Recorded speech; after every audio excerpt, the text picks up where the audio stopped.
Selamat bertemu kembali, saudara. Saya datang dalam nama Yesus.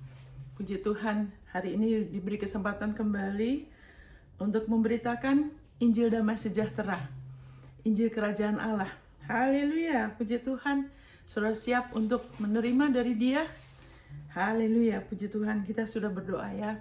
Kita percaya saudara akan dibangun lebih lagi untuk saudara menerima warisan saudara dalam Kristus, berjalan dalam apa yang Bapak sudah sediakan buat saudara. Amin, saudara. Hari ini saya tidak janjian ya sama WL saya, tapi dia menyinggung soal Bapak. Kita anak. Haleluya, puji Tuhan. Saudara yang sudah percaya bahwa Yesus adalah Kristus, saudara adalah anak Allah. Amin, saudara. Dan itu adalah kekal. Itu adalah selamanya. Ya kan, saudara tidak jadi anak Allah selama saudara oke-oke saja. Kalau saudara sampai jatuh, saudara sampai salah, wah mungkin dia nggak kenalin saudara. Itu tidak benar. Amin, saudara. Haleluya. Kita lihat di sini ya, saudara. Kita lihat di sini dari firman-Nya ya, saudara, supaya meneguhkan saudara hari ini akan siapa saudara. Karena kerajaan Allah itu, kerajaan itu berfungsi dari siapa kita, bukan profesi kita. Profesi kita, apa yang kita lakukan itu bukanlah siapa kita. Tapi kalau kita tahu kita siapa, makanya nanti kita akan melakukan sesuai dengan jati diri kita yang sebenarnya. Amin, saudara. Haleluya. Mari kita langsung saja ya, saudara. Haleluya. Kurakas sendera. Terima kasih, saudara. Terima kasih, Bapak. Terima kasih, Roh Kudus. Kau roh kebenaran. Engkau adalah roh yang membantu kami berseru, ya Abah, ya Bapa. Saudara-saudara dengarkan hati-hati, ya kan, saudara akan lebih lagi merdeka dari ketakutan, dari berbagai ketakutan. Firman-Nya mengatakan, kirakusyarani, di dalam kasih tidak ada ketakutan. Ya kan, Allah itu kasih, di dalam Allah tidak ada ketakutan, saudara. Saudara sudah berada dalam Kristus ya. Di dalam Allah, di dalam kasih tidak ada ketakutan. Sebab ketakutan mengandung hukuman. Kalau bahasa Inggrisnya tuh mengandung siksa. Jadi ada sesuatu yang tidak nyaman, sesuatu yang terus bayangan yang tidak enak ya. Dan itu bisa dalam bentuk ya berbagai macam, saudara. Takut kekurangan, takut mati, takut kalau ketemu Tuhan, takut celaka, takut tidak menikah, takut tidak punya anak, takut miskin, takut kena kecelakaan, takut bencana, semua ketakutan. Karena tidak sempurna di dalam kasih. Kasih yang sempurna melenyapkan ketakutan. Jadi izinkanlah firman-Nya hari ini menerangi saudara. Sehingga saudara lebih lagi ada damai, ada keteguhan. Sebab itu damai tidak ada di dunia ini, saudara. Apalagi sekarang. Kita tahu kita hidup di akhir zaman ya. Saudara, kita lihat aja di sini ya. Maka di dalam nama saya ikat segala kuasa roh jahat yang selama ini membuat saudara takut, selalu merasa tidak pasti, nanti di surga. Tidak, di dalam nama Tuhan Yesus, saudara izinkan firman-Nya menjamah saudara, hidupnya memperbarui saudara, membangun saudara.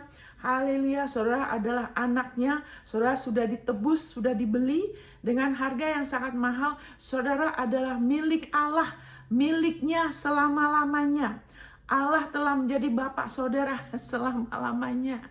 Haleluya. Saya mau ikat segala roh tradisi agamawi yang menyeret saudara kembali kepada perjanjian hukum Taurat. Saya ikat itu, saya kutuk itu dari antara saudara. Rasa takut, kantong anggur yang lama, di dalam nama Tuhan Yesus itu dicabut dari saudara. Pintu ketakutan itu ditutup dari saudara dalam nama Tuhan Yesus. Dan Bapa, di dalam nama Yesus saat ini saya mau serahkan semua beban kepadamu. Tuhan Yesus, Engkau mengatakan untuk datang kepadamu dan menyerahkan semua beban. Segala sesuatu yang membuat kami rasa tertekan. Ada sesuatu yang sekarang mungkin sedang di antara saudara sedang menghadapi. Apapun juga saat ini di dalam nama Yesus, kami mau bersama-sama menyerahkan semua beban ini kepadamu Tuhan Yesus. Kepadamu sebab Engkau yang peduli akan kami. Haleluya, beban mengenai anak-anak kami, beban mengenai masa depan mereka, masa depan kami. Kami mau serahkan itu apapun juga di dalam nama Yesus. Kami mau serahkan beban-beban ini kepadamu. Terima kasih Tuhan Yesus. Haleluya, kami sekarang siap Haleluya, mau menerima dari Engkau. Kami mau lebih lagi pakai kuknya Engkau. Haleluya. Sehingga jiwa kami lebih lagi ada ketenangan. Sebab kuknya Engkau mudah, bebanmu ringan. Terima kasih Tuhan Yesus. Dalam nama Yesus. Amin. Amin, saudara. Haleluya. Saya merasa tadi Tuhan ingatkan itu ya. Karena begini saudara, saya perhatikan. Waktu saya juga, kita semua punya musuh yang sama. Kita punya daging yang sama ya. Mau pendeta, nggak pendeta, tidak ada hubungannya saudara. Allah tidak memandang rupa. Saya perhatikan kalau saya mau baca firman, ya kan mau menghampiri Tuhan, itu dalam diri saya tuh berantakan ya. Masih kesel, apa ada beban, ada apa. Terus dalam keadaan gitu, mau baca firman, mau apa, itu kayaknya daya serapnya tuh cuma sedikit saudara. Ya kan, seperti tidak terlalu memberi efek. Tapi waktu saya serahkan dulu, ya kan, semua ini yang mengganggu, pikiran yang kelihatannya masalah, kelihatannya dari luar belum selesai ya. Saya serahkan dengan mulut, saya katakan, saya serahkan ini kepadamu Bapa. Sebab Engkau yang menyuruh kami melakukannya, dan Engkau peduli akan kami. Engkau peduli sama saya. Engkau yang peduli, Engkau yang pelihara saya, bukan diri saya sendiri. Nah, apa yang terjadi waktu saya begitu, saya baca, itu rasanya lebih gimana ya? Lebih hidup, lebih menyerap saudara. Amin, saudara. Makanya kita juga kan, dikatakan kalau kita habis makan, jangan langsung olahraga ya. Iya kan? Terus kalau sebelum makan, harus gimana? Supaya siapin saudara. Demikian juga kita ya. Amin, saudara praktek itu ya. Itu bonus-bonus. Makanya saya percaya tadi Tuhan ingatkan, serahkan beban. Dan waktu saya lakukan itu, hati saya damai saudara. Saudara akan lebih lagi mengalami kebaikannya ya. Tuhan Yesus juga bilang, serahkan dulu bebanmu, belajar akan aku, baru pakai kuknya aku. Amin saudara. Haleluya. Jadi begini saudara, waktu saudara dengar firman ini, baiklah saudara buang yang saudara pernah dengar ya, yang tidak sesuai firman. Ya kan, yang mungkin saudara sudah sering dengar ya, dari si A, si B, si C, saya nggak tahu latar belakang saudara, tapi tidak sesuai. Itu biar dibuang dari saudara. Ya kan, terima firmannya. Ya kan, kita langsung aja ke ke Yohanes ya. Yohanes saudara. Firman Tuhan mengatakan, yang percaya Yesus adalah Kristus lahir dari Allah. Saudara yang percaya sudah lahir dari Allah. Jadi, baiklah saudara duduk renungkan. Saya ini lahir dari Allah loh. Amin saudara. Allah tuh sudah menjadi Bapak saudara. Ini perjanjian baru saudara. Allah bukan lagi engkau yang duduk bertahta di surga. Dia adalah Bapak saudara. Saudara bisa datang sama dia kapan aja, kapan saja. Tidak usah tunggu sampai di gereja. Amin. Kalau ke gereja tuh penting ya, ke satu persekutuan ya, perkumpulan anak-anak Tuhan yang sedang bertumbuh ya, yang dengan hati yang iman yang tulus, itu penting ya. Tapi saudara bisa kapan aja di perjanjian baru ini. Saudara punya akses, saudara sudah jadi anak dia. Ya kan? Haleluya. Roh Kudus ada selalu di dalam diri saudara. Saudara bisa bicara kapan aja, nggak usah berlutut. Karena di perjanjian lama, dulu fisik ya. Kalau sekarang kita roh. Ya kan? Saudara lagi masak di mobil, saudara bisa pelan-pelan ngobrol sama dia. Bisa tanya kalau lagi baca, Bapak saya nggak ngerti ini apa. Bisa tanya sama dia. Saudara, sekarang perjanjian baru itu dahsyat. Ini dahsyat. Ya, saudara, begini, coba saudara pikir ya. Haleluya, karena manusia itu kan segambar dan serupa Allah. Kuraka sejahtera. Sebelum saudara lahir di dunia ini, apakah saudara ada andil sampai saudara lahir di keluarga saudara? Sekarang saya tanya, mari kita berpikir bersama. Apa bagian saudara sampai saudara terlahir di keluarga tertentu? Apakah saudara milih saudara lahir di keluarga saudara? Apa bagian saudara? Saudara tidak punya bagian apa-apa. Amin. Saya tidak tahu saya akan lahir di keluarga saya. Saya tidak pilih. Amin. Saya tidak punya bagian andil apapun loh. Betul kan? Saya nggak milih. Saya tidak milih saya lahir di Indonesia. Saya tidak milih lahir di keluarga Brom. Ya, nama family saya itu Brom. Saya tidak milih, sama sekali tidak ada. Demikian juga saudara. Saudara sudah jadi anak Allah. Itu sama sekali tidak ada campur tangan saudara sampai saudara jadi anak dia. Ya kan? Nah, saudara hanya kasih respon dengan iman. Ya kan? Tapi sebelum itu, saudara sama sekali tidak ada andil apa-apa. Ya, kita baca dari firman ya, saudara. Kenapa ini penting? Supaya iblis tidak bisa korek-korek dari segala pengajaran, apalagi di akhir zaman ini, yang bikin orang anak Tuhan tuh takut. Belum tentu nanti Tuhan terima loh. Ya kan, apalagi sekarang ada di YouTube dengan gambar yang seram-seram. Kamu masih begini, kamu masih begitu. Nanti Tuhan bilang, aku gak kenal kamu. Ya kan, karena kamu belum sempurna. Nah, itu semua akan menyebabkan anak Tuhan malah jadi takut. Ya kan? Jadi, haleluya. Kita kalau percaya benar, hidup kita akan benar. Ya, kita baca di sini Yohanes 1. Maksudnya, kenapa? Ya kan, supaya saudara tahu saudara sudah lahir sebagai anak Allah. Ya kan? Yohanes 1 ayat 10. Ia telah ada di dalam dunia dan dunia dijadikan olehnya. Ini bicara mengenai Yesus. Tetapi dunia tidak mengenalnya. Ia datang kepada milik kepunyaannya, tetapi orang-orang kepunyaannya itu tidak menerimanya. Ia lahir sebagai orang Yahudi, tapi bangsa Yahudi tidak menerimanya. Ya kan? Tetapi semua orang, karena mereka nggak terima, sehingga sekarang setelah itu Injil untuk seluruh dunia. Tetapi semua orang, saudara dan saya, yang menerimanya, diberinya kuasa supaya menjadi anak-anak Allah, yaitu mereka yang percaya dalam namanya. Saudara sudah yang percaya kepada Yesus, itu sebabnya saudara lahir baru. Karena waktu saudara percaya dan mengaku, ya kan, dengan iman, saudara mengaku, percaya dalam hati, mengaku dengan iman, saudara diberi kuasa menjadi anaknya. Saudara sudah menjadi anaknya loh. Dan itu kekal. Amin, saudara. Sama juga saya tidak bisa menyangkali fakta yang tidak bisa berubah bahwa saya terlahir di keluarga ini, di keluarga saya terlahir sebagai orang di Indonesia. Itu fakta yang tidak bisa dirubah karena itu sudah terjadi. Amin, saudara. Jadi saudara sudah diberi kuasa karena saudara percaya kepada namanya menjadi anak Allah. Nah, saudara dengar ini.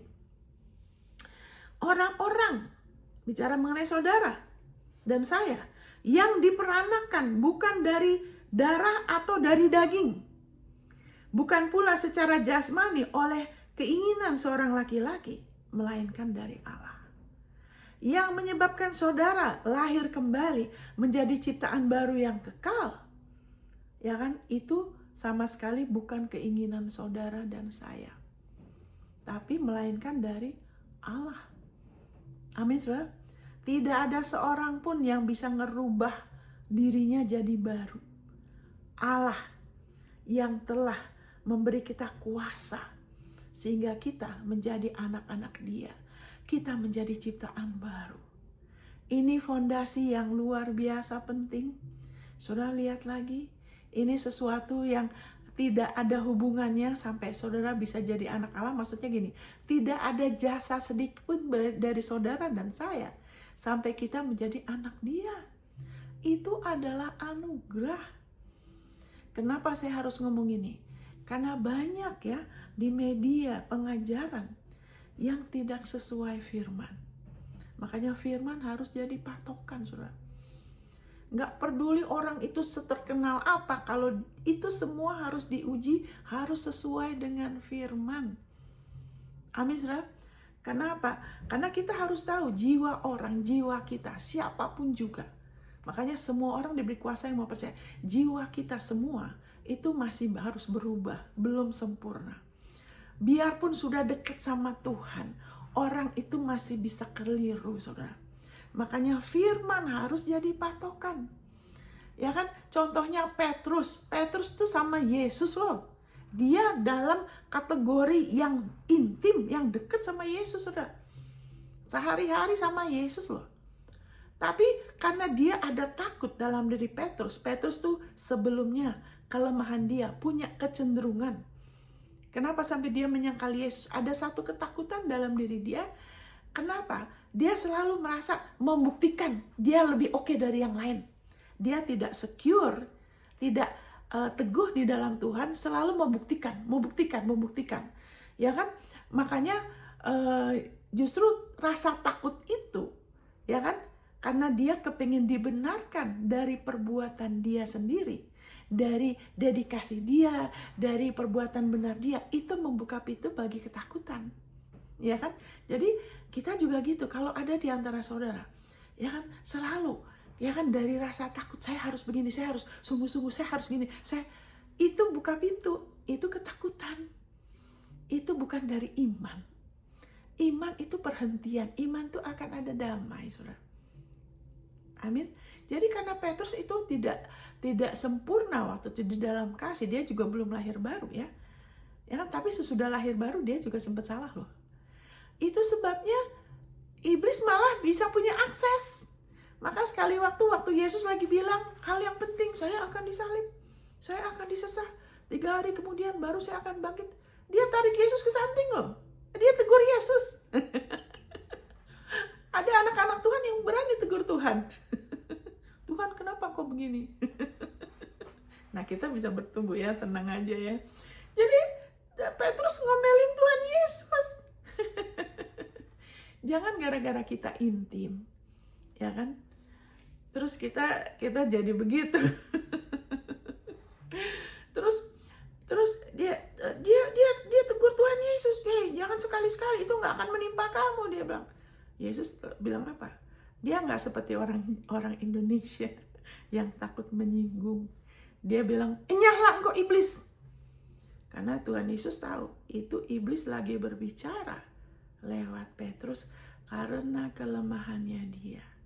Karena dia takut. Dia takut seolah-olah Tuhan tuh belum mau terima dia karena masih kurang ini, masih kurang itu. Nah, kadang kita begitu ya. Dulu. Sekarang kita bisa lebih bertumbuh. Amin, saudara. Itu manusia lama kita. Makanya teguhkan diri kita. Jadi Tuhan Yesus bilang, nyala kok iblis.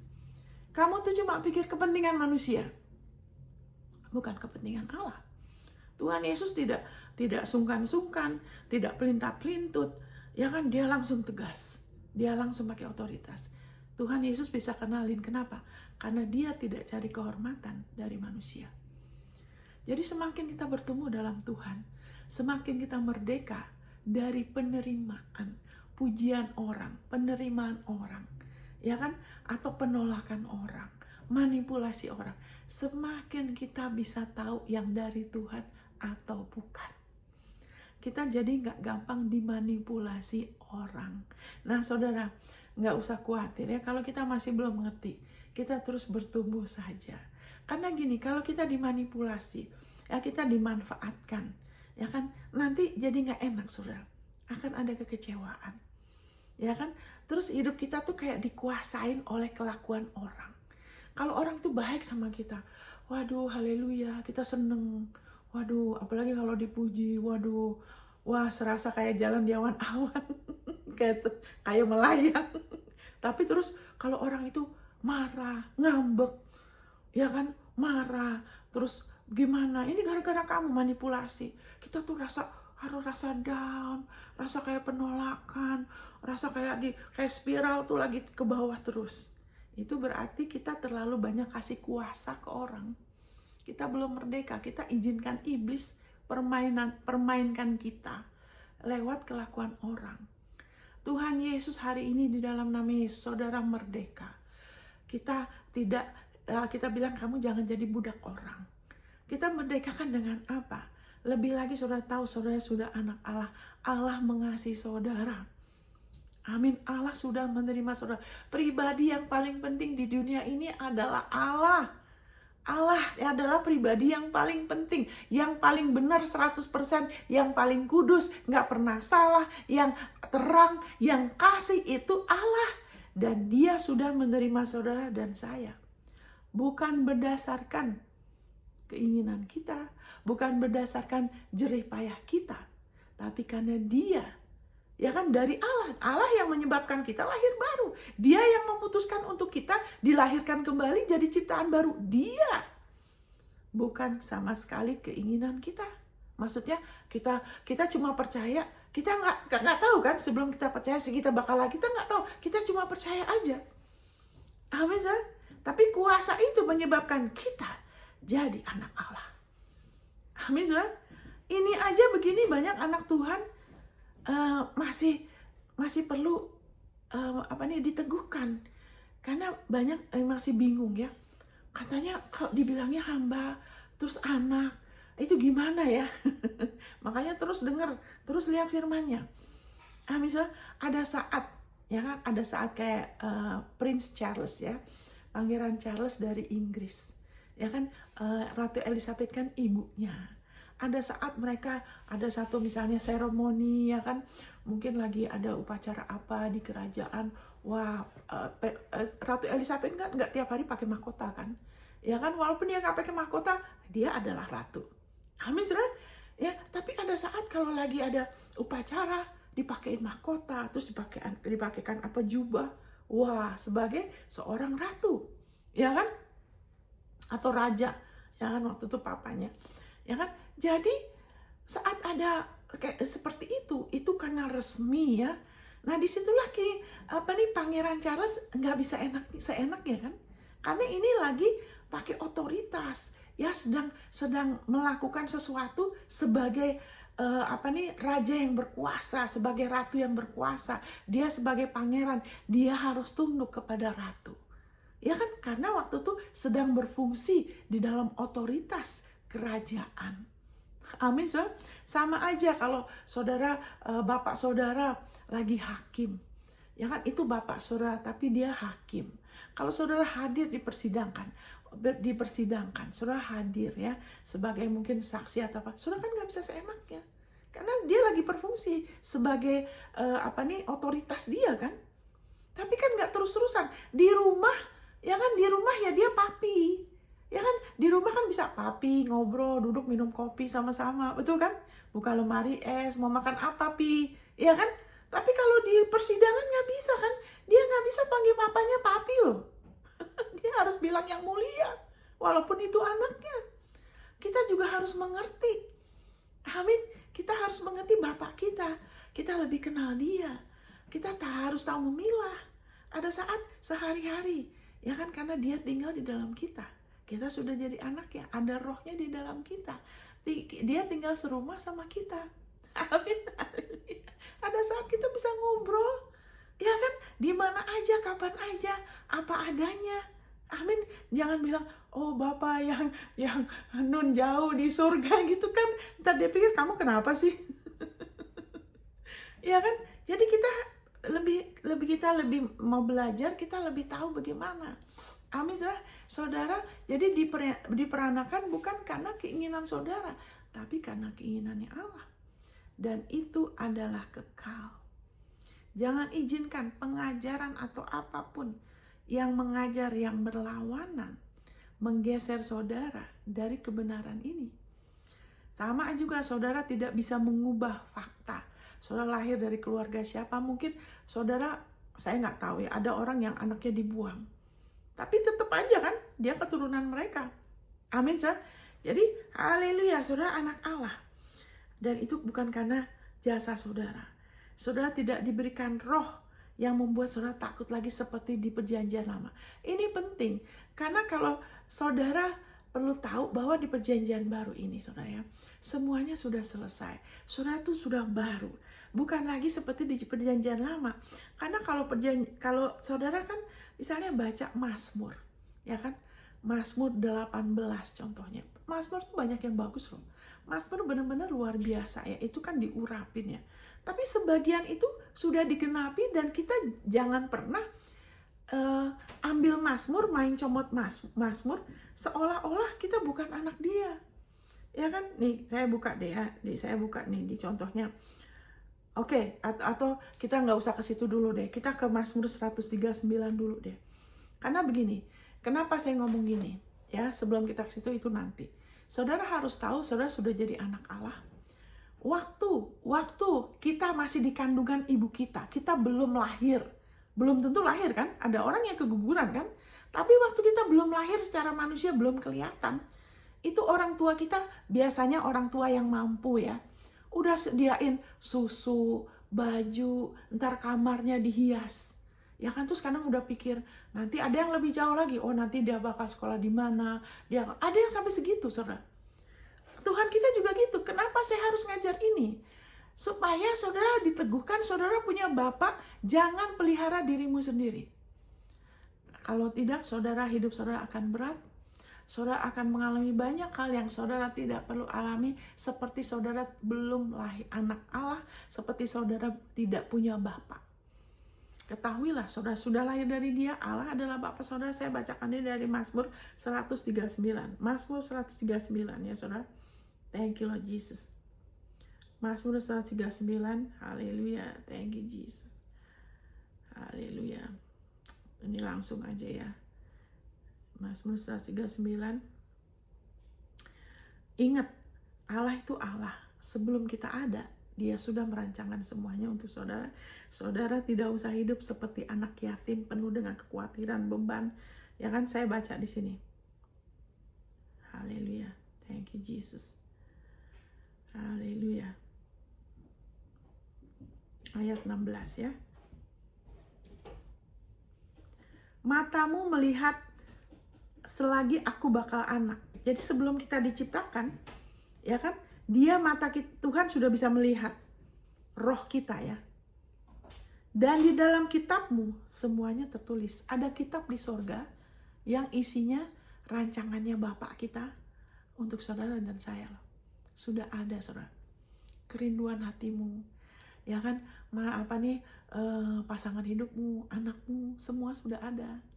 Makanya waktu saya di Amerika, saya belum ada pacar waktu itu, belum tahu siapa.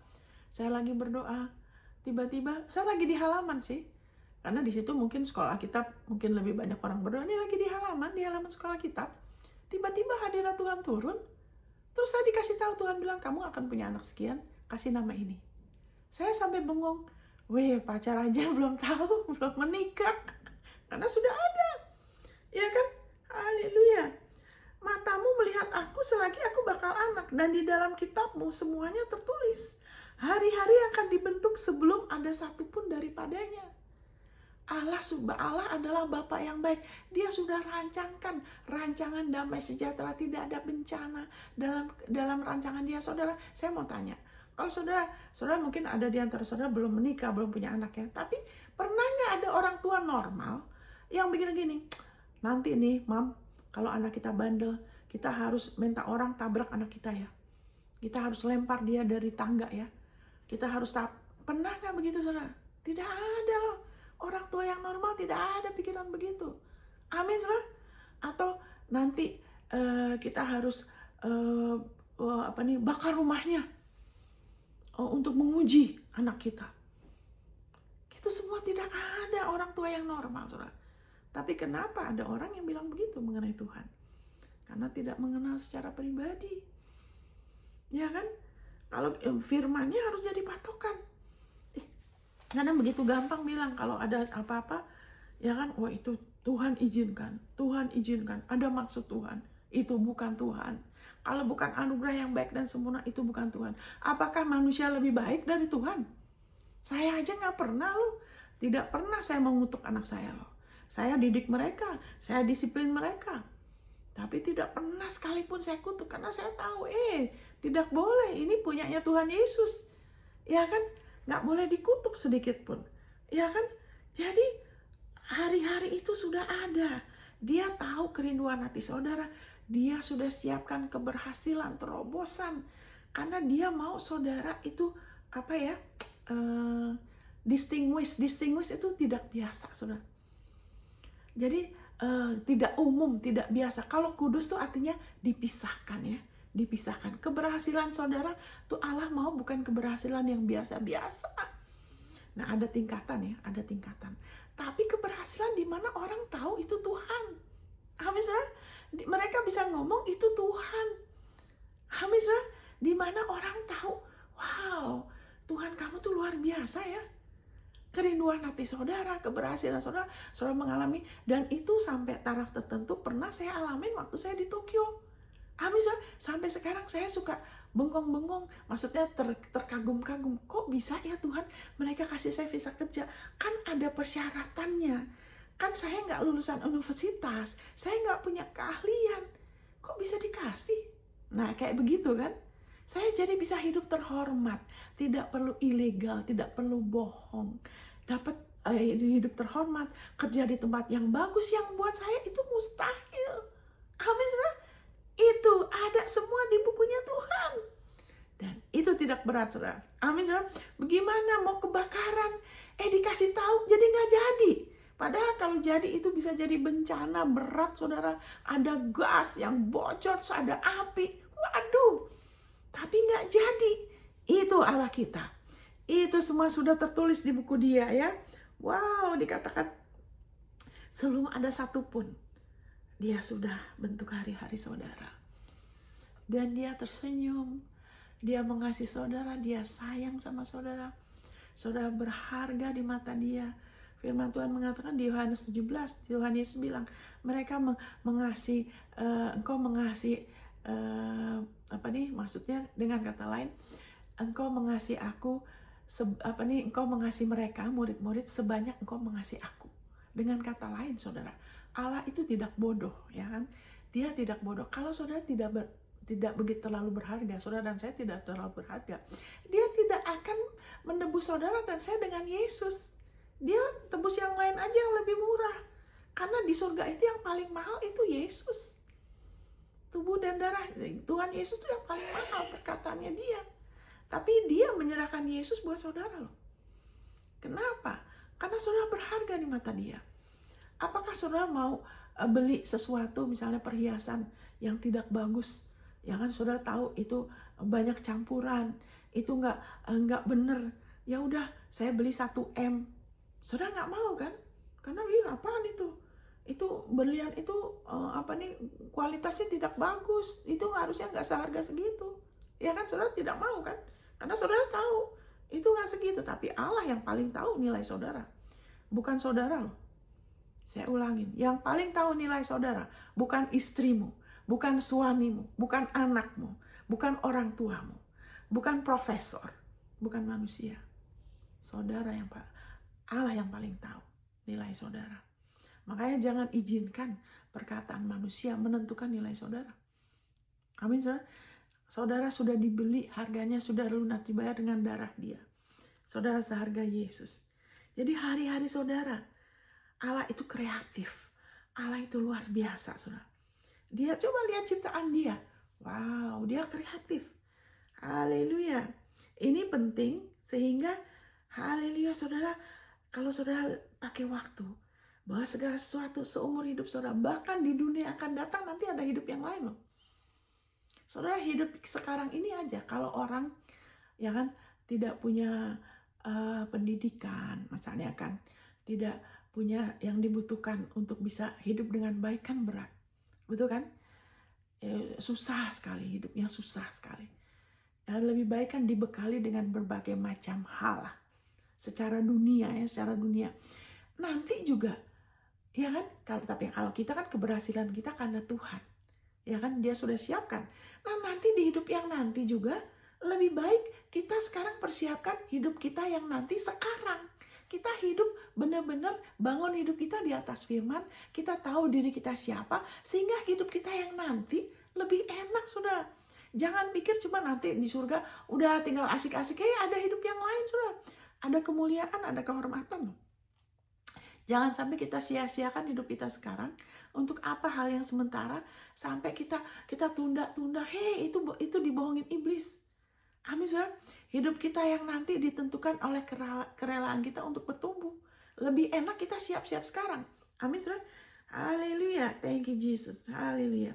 Dan jadi hari-hari saudara sudah terbentuk.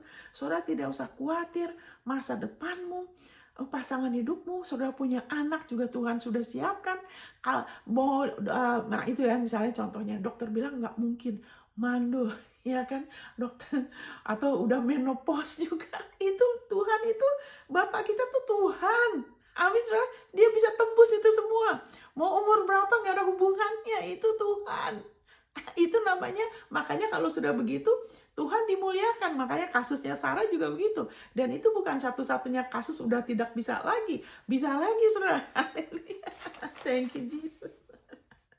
Terus dikatakan, dan sebelum ada satupun, wow, Dan bagiku betapa sulitnya pikiranmu ya Allah.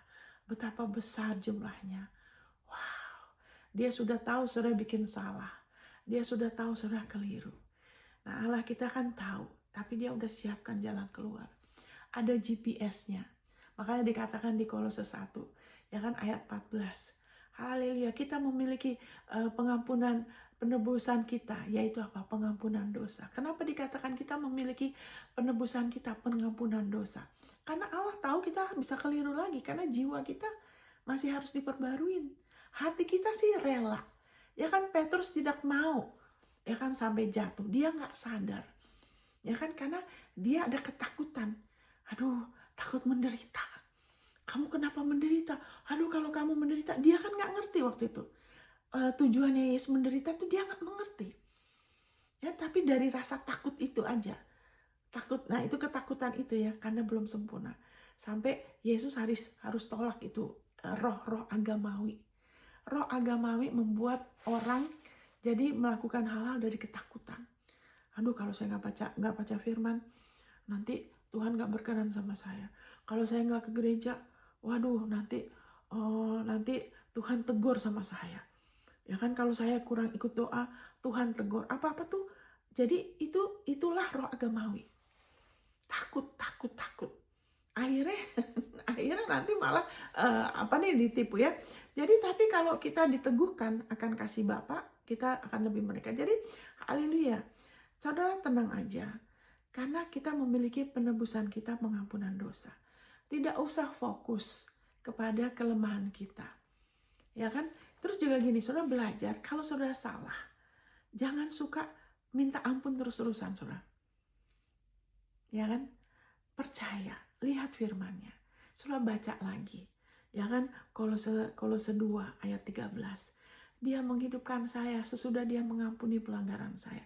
Mungkin saudara dari latar belakang orang tua saudara tuh, kalau saudara salah itu ngutukin saudara, ya kan? Terus bilang dasar kamu bandel lah, kamu bodoh lah, kamu lamban lah. Mungkin saudara begitu latar belakangnya.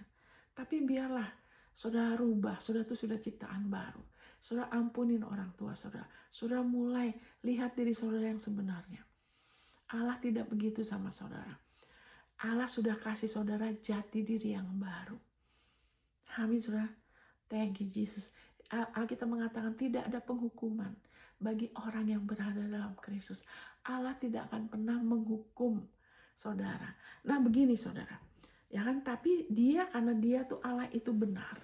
Di mana ada dosa, itu otomatis akan ada penghukuman. Ya kan? Makanya dikatakan jauhin ya.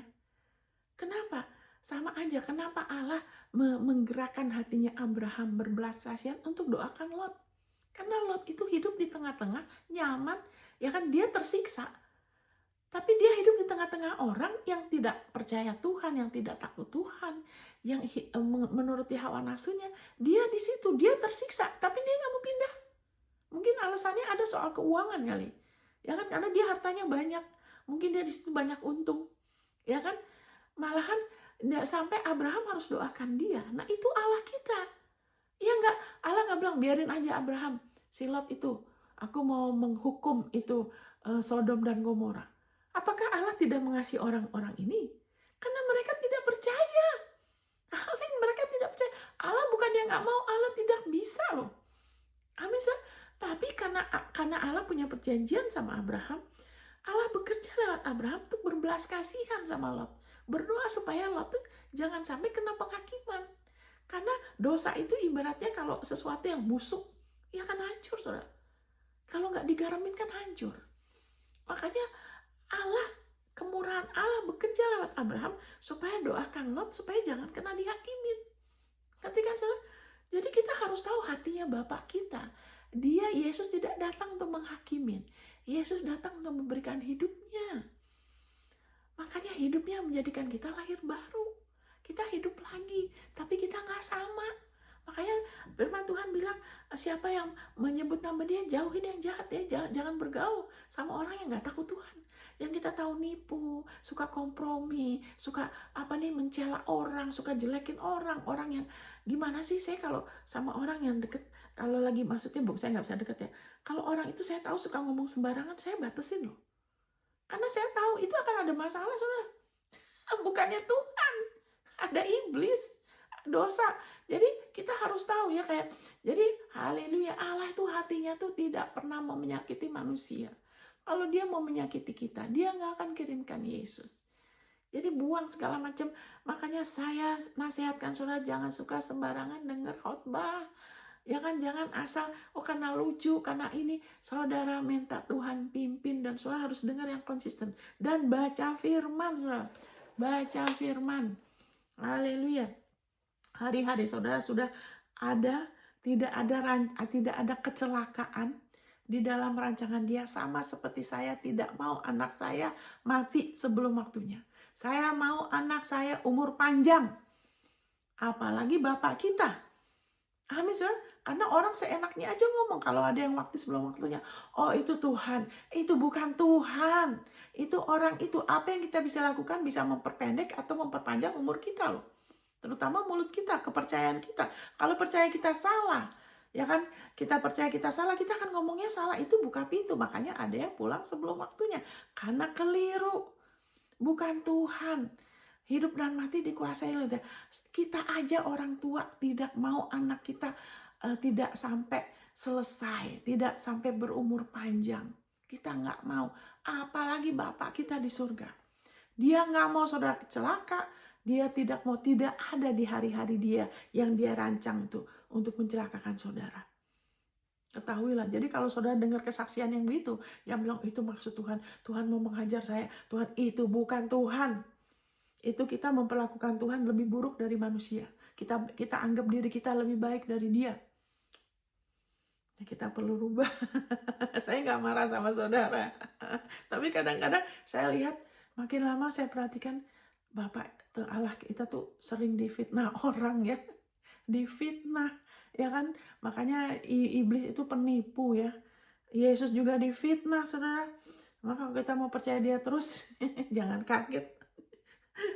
Ya, jadi dikatakan di sini, betapa sulitnya pikiranmu ya Allah, betapa besar jumlahnya.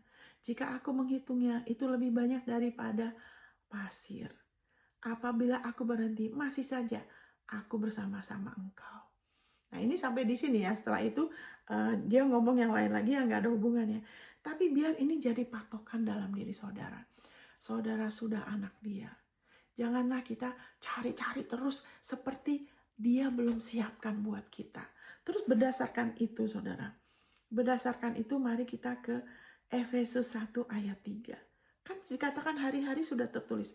Karena waktu kita belum ada, waktu anak kita belum lahir aja kan, waktu saya masih mengandung, saya harus minum vitamin, harus ke dokter. Betul kan? Sebelum ada kan, itu kita manusia loh. Apalagi Bapak kita. Jadi saudara, belajar untuk menyerahkan kekhawatiranmu sama Dia. Serahkan kekhawatiran saudara sama Dia. Biarlah saudara mengakuin, ya kan, bahwa saudara anak Dia. Saudara, Allah, Engkau adalah Bapak saya. Engkau peduli sama saya. Engkau yang memelihara saya. Hari-hari saya sudah tertulis. Dan salah satunya waktu saudara mengucap syukur, saudara sedang mengaktifkan itu. Waktu saudara berbahasa roh, saudara belum berbahasa roh, saudara minta untuk dipenuhi Roh Kudus dan berbahasa roh. Saat kita berbahasa roh, kita sedang mendoakan apa yang ada di bukunya Tuhan. Amin, saudara. Makanya waktu suami saya mendoakan, waktu kita datang pertama kali di Indonesia, dia ada kebaktian, dia udah berdoa 1 jam, Tuhan bilang doa lagi 2 jam. Kenapa? Karena tidak ada bencana di dalam rancangan Tuhan. Dia sudah tahu iblis mau bikin apa. Makanya dia suruh suami saya doa lagi 2 jam. Suami saya pikir, waduh udah 1 jam, doa lagi, ini kan mau kebaktian. Tapi ternyata akhirnya dia turutin, ternyata apa? Wah, gerejanya mau dibakar, dikepung, dan sebagainya. Saya lagi hamil 2 bulan. Nah, tidak ada rancangan kecelakaan. Allah kita sudah tahu, makanya salah satunya bahasa roh. Janji dipenuhi Roh Kudus, berbahasa roh adalah janji akhir zaman. Kenapa? Karena kita perlu sekali kuasanya. Sekarang di Amerika, waduh, banjir lah, inilah itu. Saya harus, ini peperangan rohani itu bukan supaya kita lawan iblis sih. Iblis itu sudah kalah. Peperangan kita tuh apa? Kita harus fokus, kita fokus. Saya nggak bisa terus-terus nonton, ngelihat media, nonton berita-berita buruk. Saya harus perangin ini supaya fokus saya kepada firman yang adalah solusi. Fokus kita tuh harus sama Yesus. Karena di dalam Yesus kita terpelihara, kita sudah ada dalam bahtera. Dia sudah siapkan semua di zaman apapun. Makanya waktu COVID benar-benar saya mengalami yang dahsyat. Saya mengalami firman-Nya. Saya percaya Tuhan sudah bilang, jangan, dia bilang peringatin orang-orang, jangan, anak-anakku jangan punya sikap yang sama seperti sebelum COVID. Karena banyak yang tidak siap. Karena tidak terlalu perhatikan firman. Tidak hidup dari firman. Ada sebagian hidup dari nubuatan. Ada sebagian hidup dari pendeta. Ya kan, jadi nggak lihat lagi firmannya. Makanya waktu hal-hal terjadi seperti hilang kontrol, itu banyak yang kemudian takut. Tapi kalau kita bangun hidup kita di atas firman-Nya, saya anak Allah, saya dipelihara sama Dia. Walau kita ada bisnis, walau kita ada pekerjaan, kita tidak dipelihara, itu cuma saluran. Sumbernya adalah Dia, dan kita sudah di dalam Dia. Makanya kita sudah jadi satu dengan sumber. Kita nggak mungkin bisa kekurangan kalau kita sadarkan, ingatkan diri kita lagi, hari-hari saya sudah tertulis. Itu sebabnya saya dijauhkan dari kecelakaan. Ya kan, waktu kita perkatakan janjinya, ya kan, mara bahaya tidak akan mendekat kepada saya, tulah tidak akan mendekat, 1000 sebelah kanan, 10.000 itu tidak akan mendekat. Waktu kita berdiri, saya sudah dalam Kristus. Di dalam Kristus tidak ada pandemi, tidak ada kelaparan, tidak ada bencana, tidak ada maut. Mau ada apa kayak di luar, saya di dalam Kristus. Amin, saudara. Haleluya. Di dalam Dia ada kelimpahan, ada penyediaan lebih dari cukup. Firman-Nya ngomong apa? Amin, saudara. Haleluya. Haleluya. Haleluya. Jadi salah satunya berbahasa roh ya.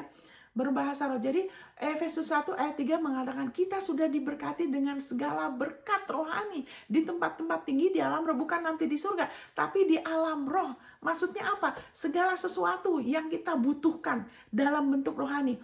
Itu semuanya berkat jasmani, semuanya kesembuhan, perlindungan, keberhasilan, itu semua kan sudah ada di buku Tuhan. Ya kan, tapi itu semua dalam bentuk roh, berkat rohani, yaitu berkat yang berasal dari Dia, bukan dunia. Makanya waktu ada sesuatu yang terjadi, misalnya saudara waktu itu, misalnya waktu pandemi, wah, bisnis saudara adalah bisnis misalnya yang waktu pandemi nggak bisa misalnya. Tapi kalau saudara sudah melatih diri saudara beriman sama Yesus, sama penebusannya, sama tubuh dan darahnya, Tuhan akan secara supranatural kasih jalan di mana bisa terus mengalami penyediaan Dia dan terus menjadi berkat. Itu hanya bisa melalui iman kepada penebusan Yesus.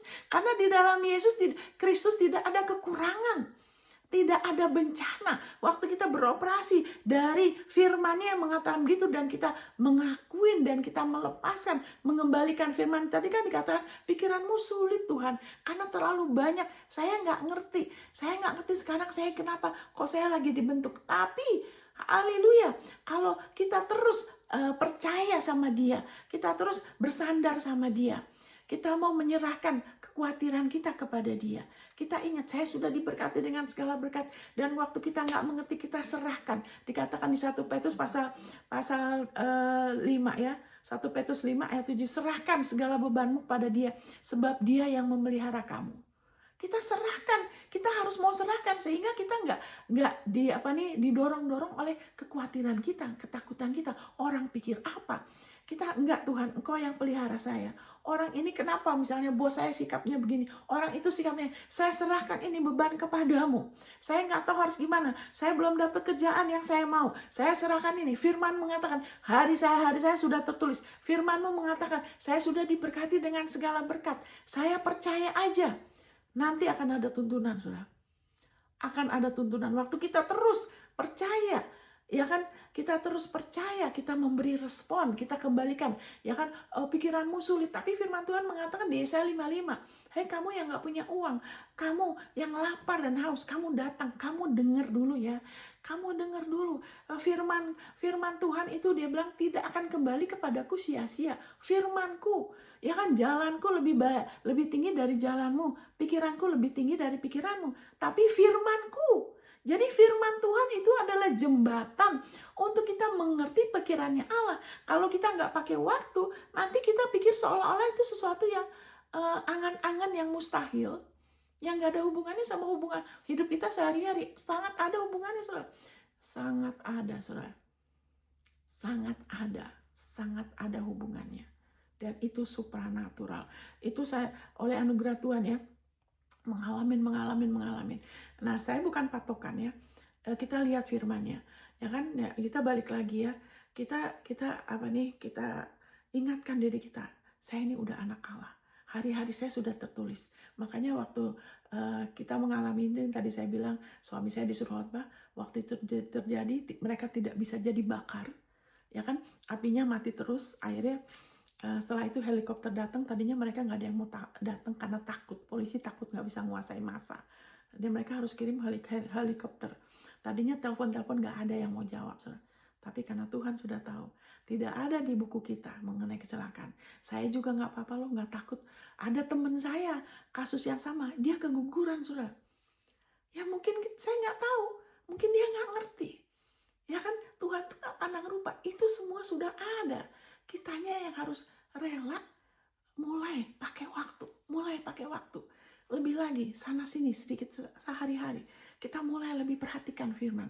Waktu saya alerginya lama, saya bilang, Tuhan kok lama ya? Dia bilang 2 hal, kuantitas sama kualitas. Dia bilang, kamu harus lebih perhatikan firman, terus harus lebih banyak. Akhirnya saya praktek itu, berhenti alerginya yang menurut dokter nggak bisa sembuh. Udah gitu obatnya masih banyak, saya nggak perlu. Udah gitu dapat obat yang jauh lebih murah, harganya cuma 10% dari yang sebelumnya. Kemurahan Tuhan, tapi obatnya masih banyak, udah selesai, sembuh. Ya kan, pernah iblis mau sekali balik lagi, nggak bisa. Saya berdiri atas siapa saya, ya kan. Terus baru itu saya lawan dia pergi, udah nggak bisa, nggak balik lagi dalam ya selama-lamanya, nggak bisa. Makanya di kerajaan Allah ini kita berfungsi dari siapa kita loh, dari siapa kita, saudara. Nah, iblis berusaha membuat gereja Tuhan tuh balik kepada melakukan. Iya menikah, tapi kan iman tanpa perbuatan. Betul, tapi sebelum ada perbuatan harus ada iman, saya bilang. Amin. Dan iman itu harusnya nggak berat. Karena waktu saudara dilahirkan kembali, nggak susah kan, nggak rumit kan. Saudara nggak melolong-lolong, Tuhan selamatkan saya Tuhan, 40 hari 40 malam, saudara. Enggak kan, saudara cuma dengar Yesus, saudara, ya saya percaya. Saudara benar-benar dari hati yang percaya, saudara cuma ngaku oleh kasih karunia melalui iman. Nah, iblis berusaha membelokkan gereja Tuhan lebih kepada kegiatan, ya kan, dan kepada jeripaya manusia. Lupa bahwa kita lahir baru itu bukan sama sekali jeripaya kita. Itu karena kasih karunia melalui iman. Kasih karunia iman. Sekarang ini kasih karunia iman. Kasih karunia iman. Terus saudara, kasih karunia iman. Yaitu apa? Kita perlu dengar terus Yesus bikin apa? Yesus bikin apa? Makanya kayak gini, Yesus. Ya kan? Allah sudah merancangkan Yesus datang untuk memberikan hidupnya. Sehingga apa yang Allah rancangkan bisa terus dinyatakan dalam hidup kita. Dengan kita dengar lagi, oh saya nggak usah khawatir, Tuhan bisnisku kok belum jadi ya, kok kayaknya susah ya. Pakai waktu, lihat firman-Nya, bersekutu sama Dia, karena sudah ada di buku Tuhan. Tuhan, anakku kok masih begini ya, lihat firman-Nya, sudah ada di buku Tuhan. Tidak ada rancangan kecelakaan buat anakmu. Amin, saudara. Ada rancangan keberhasilan yang terbaik buat anak-anak kita, buat kita juga, buat anak kita juga. Amin, saudara. Kalau kita aja mau begitu, apalagi dia. Jadi Petrus gitu ya. Jadi kita jangan terus mengkultuskan orang seolah-olah itu jadi patokan. Yang satu-satunya Superman, ya manusia Superman itu cuma Yesus, saudara. Kita semua cuma carang menghormatin ya, menghormati pendeta, gembala, orang tua kita, semua ada bagiannya. Tapi jangan kemudian ada yang disejajarkan sama Yesus. Yesus satu-satunya yang harus jadi patokan buat kita. Jadi kayak Petrus, akhirnya Tuhan itu nggak menuntut. Oh Petrus enggak, dia urusan langsung sama iblis. Ya dia nggak bilang Petrus kamu gini, enggak, dia urusan langsung. Kadang-kadang kita juga gitu kalau urusan sama anak kita atau apa, kita harus pakai otoritas. Ya kan? Saya ikat itu roh-roh agamawi atau roh cinta uang atau apa, roh perselisihan. Karena kita harus begitu, saudara. Tapi jangan di depan orang. Jadi kemudian Tuhan Yesus berdoa buat Petrus. Makanya kita harus izinkan, kita mau tenang, belajar lebih terima, lebih mau dengar, saudara. Lebih mau dengar, kita lebih mau merendahkan diri dengan apa? Menyerahkan beban. Kan dikatakan 1 Petrus 5, ya kan? Kita ke situ ya, saudara, 1 Petrus 5 ya. Kita ke situ sebentar, saya udah mau tutup ini. Sudah mau 1 jam ya. Nggak apa-apa ya, saudara, ini penting ya. Saudara tidak susah terima dari Tuhan. Gampang. Yang bikin rumit itu agamawi, ya kan? Segala yang manusia mau coba ngerti Tuhan pakai otak, pakai pikiran jadi rumit. Kalau kita pakai hati seperti anak kecil jadi tidak rumit. Ini kan dikatakan 1 Petrus 5 ya. Ya, dikatakan di sini Allah menentang orang yang congkak. Sebentar ya, ini saya baca dari ini deh. Dari ayat 5 deh. Demikianlah jugalah kamu, hai orang-orang muda, tunduklah kepada orang-orang yang tua. Maksudnya orang-orang yang lebih tua ya.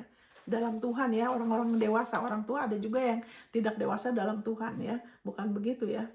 Tapi orang tua, orang yang lebih tua harus dihormatin ya. Tapi bukan berarti harus diturutin. Kalau nggak benar nggak usah diturutin. Dan kamu semua rendahkanlah dirimu seorang terhadap yang lain. Ya kan, sebab Allah menentang orang yang congkak. Tetapi mengasihani ini nggak cocok. Memberi kasih karunia, ya kan, itu terjemahannya lebih cocok, ya kan, lebih sesuai konteks. Memberi kasih karunia orang yang rendah hati, ya kan. Karena itu rendahkanlah dirimu di bawah tangan Tuhan yang kuat, supaya kamu ditinggikannya pada waktunya. Jadi congkak menurut Tuhan adalah orang yang itu apa nih, nggak mau dengar, nggak mau dinasehatin, ya kan, mau ikutin maunya sendiri. Itu di mata Tuhan congkak, saudara. Kenapa orang itu begitu? Karena dia ada khawatir kayak Petrus. Dia mau buktikan dirinya, makanya jadi malah nggak damai, ya kan? Nah ini yang nolong kita untuk kita nggak congkak. Kita semua, saudara. Kita semua, saya, saudara, kita semua. Serahkanlah segala kekhawatiranmu kepadanya, sebab Ia yang memelihara kamu. Jadi kerendahan hati termasuk kita harus rela serahkan kekhawatiran kita. Beban kekhawatiran. Ya kan? Jadi congkak di mata Tuhan adalah orang yang terus-menerus, ya kan, mau mengatasin masalah dengan kekuatannya sendiri. Tidak mau kasih bebannya ke Tuhan. Ya kan, Allah mengasihi kita. Hari-hari kita sudah tertulis. Dia sudah punya rancangan damai sejahtera. Dia punya strategi. Dia sudah berkati kita dengan segala berkat. Kita sudah jadikan kaya di dalam Kristus. Dia sudah jadi miskin. 2 Korintus 8 ayat 9. Supaya kita dijadikan kaya oleh karena kemiskinannya. Oleh karena kasih karunia-Nya. Kita sudah dikasih talenta, urapan, ya kan, hikmat, ya kan, kebenaran, kelayakan Yesus. Yesus selalu menyertai kita. Dia menolong kita. Dia mau menggembalakan kita. Dia mau kita pakai kuknya Dia. Ikutin aja apa maunya. Yesus firman-Nya ngomong apa? Bapak, Engkau mau saya tinggal di mana? Engkau mau saya bisnis apa? Pakai waktu berbahasa roh. Pakai waktu lihat firman-Nya. Ya, terus kalau ada apa-apa, kita serahkan beban itu sama Dia. Sama Dia dulu, bukan sama orang. Ya kan? Kalau kita lebih cenderung ke orang, kalau di mata Tuhan itu congkak. Kita lebih percaya sama orang. Kalau kita apa-apa lebih ingat sahabat kita, sobat kental, ya kan, teman dekat kita, kita langsung apa-apa langsung telepon, aduh saya gini-gini. Itu di mata Tuhan congkak loh. Itu Tuhan lain sama manusia ya. Itu menunjukkan orang itu lebih mengandalkan manusia, sedangkan Alkitab bilang terkutuklah orang yang mengandalkan manusia. Tuhan mau ke Dia dulu. Dia Bapak kita. Perlakukan Dia sebagai Bapak yang bertanggung jawab. Bapak, ini mengganggu saya nggak tahu gimana, saya nggak mengerti, saya serahkan beban ini. Ini kekhawatiran, saya nggak mau ini gini. Dan dulu yang nolong saya, saudara, saya masukin amplop. Ya saya tulis, terus saya masukin amplop. Saking itu balik-balik terus, saya nggak tahu seperti sekarang. Saya nggak tahu pentingnya untuk beriman akan jati diri kita, saya tidak tahu. Jadi waktu itu yang nolong saya, kalau saudara masih belum mengerti, tulis kekhawatiranmu, taruh di amplop, bilang, Bapak, ini untuk Tuhan Yesus, Bapak saya. Saudara tulis, Engkau yang pelihara saya. Sekarang Engkau terangin saya, Engkau memberitakan kepada saya jalan kehidupan, Engkau hikmat saya, terangi saya. Terima kasih Bapak, saya akan tahu harus gimana. Saudara lepaskan janji-janjinya, ya kan? Saudara dengan mulut, saudara harus serahkan dengan mulut.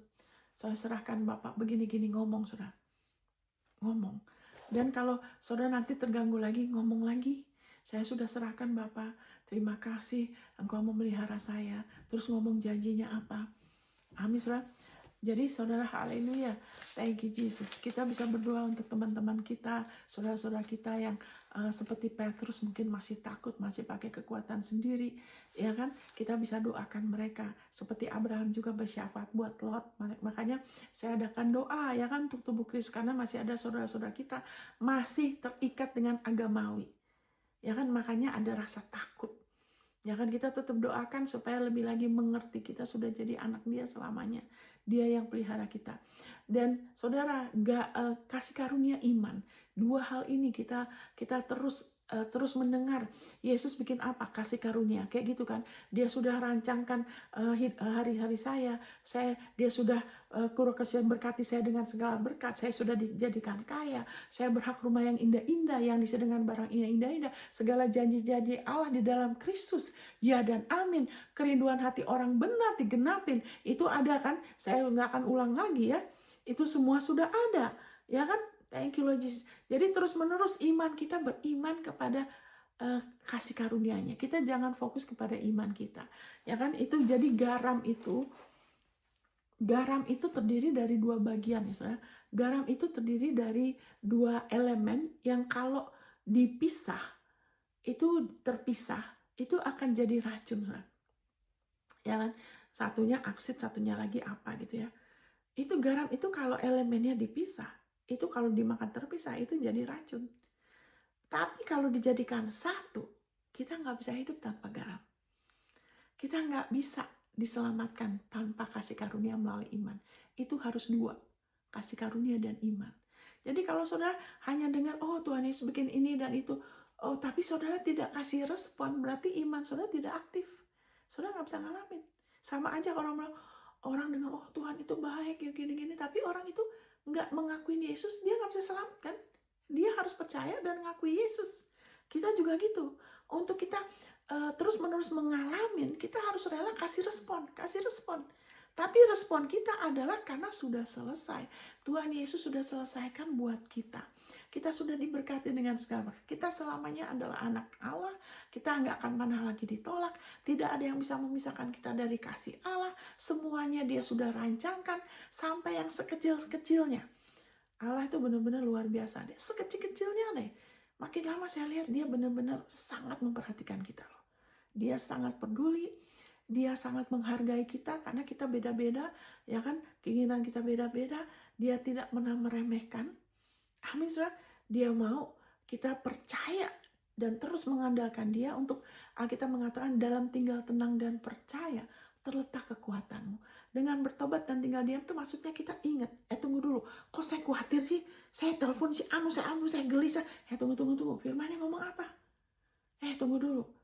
Saya mau mengalami kasih karunia. Saya mau mengalami pertolongan. Berarti saya harus serahkan kekhawatiran saya sama Dia. Amin, saudara. Saya bisa percaya. Saudara bisa percaya. Kita nggak bisa hidup tanpa garam. Hanya oleh kasih karunia melalui iman, saudara. Amin, saudara. Kita akan terus-menerus mengalami. Ya kan, soteria, keselamatan Dia, peningkatan, terobosan. Wow, hal yang jauh lebih berlimpah daripada apapun yang kita pikirkan dan doakan.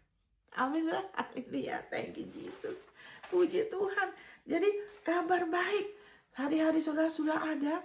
Kerinduan hati saudara. Dan kalau saudara tidak mengerti, haleluya, saudara bisa tanya Dia. Dia gak jauh dari saudara. Dia peduli sama saudara. Jadi begitu saudara terbeban, saudara mau marah, saudara mau ngambek. Tunggu dulu. Saudara pakai waktu sama Dia. Saudara serahkan itu beban. Dia yang paling peduli sama saudara.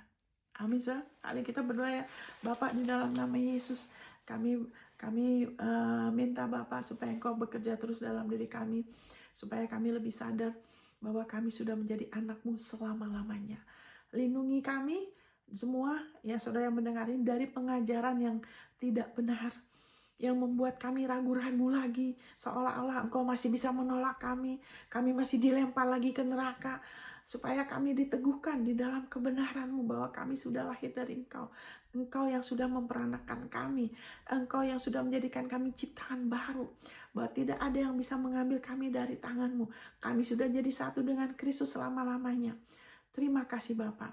Dan supaya kami hari lepas hari bertekun dalam firman-Mu Bapa, sehingga janji-Mu, penyediaan-Mu, kerinduan hati-Mu, kerinduan hati kami lebih lagi dinyatakan, dan itu tidak berat. Terima kasih Bapa, yang terbaik jadi atas kami semua. Di dalam nama Yesus, segala senjata yang ditembak melalui rencana-Mu yang terbaik untuk kami, senjata itu akan berhasil. Dalam nama Tuhan Yesus. Amin. Amin saudara. Tuhan memberkati. Sampai ketemu di episode berikut. God bless.